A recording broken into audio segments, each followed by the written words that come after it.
வணக்கம், நான் சுகாஷ், தமிழ் தேசிய மக்கள் முன்னணியினுடைய பேச்சாளராக இருக்கிறேன். இப்போ நாங்கள் பிரான்ஸுக்கு வந்திருக்கிறோம். ஏனென்றால் ஈழத்திலே தமிழ் மக்களினுடைய இனப்பிரச்சனையை தீர்ப்பதற்காக ஒற்றையாட்சிக்குட்பட்ட ஏக்கிய ராஜ்யம் என்கின்ற ஒரு தீர்வு திட்டத்தை தாங்கள் கொண்டு வந்து நிறைவேற்றப் போவதாக ஆளுகின்ற ஜேவிபி என்பிபி ஆட்சியாளர்கள் அறைகூவல் விடுத்திருக்கிறார்கள்.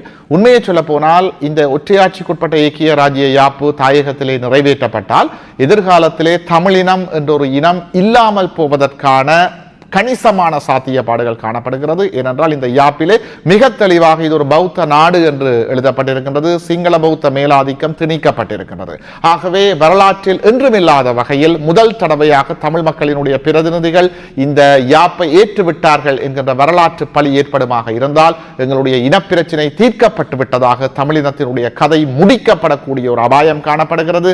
ஆகவே வடகிழக்கு தமிழர்களும் புலம்பெயர் உறவுகளும் தாய் தமிழகமும் திரண்டு இந்த ஒற்றையாட்சிக்குட்பட்ட ஏக்கிய ராஜ்யவை நிராகரிப்போம். எங்களுடைய பொங்கல் செய்தியாக பொங்கல் பொங்கட்டும், ஏக்கிய ராஜ்ய ஒளியட்டும் என்று அறைகூவல் விடுக்கின்றோம். நன்றி.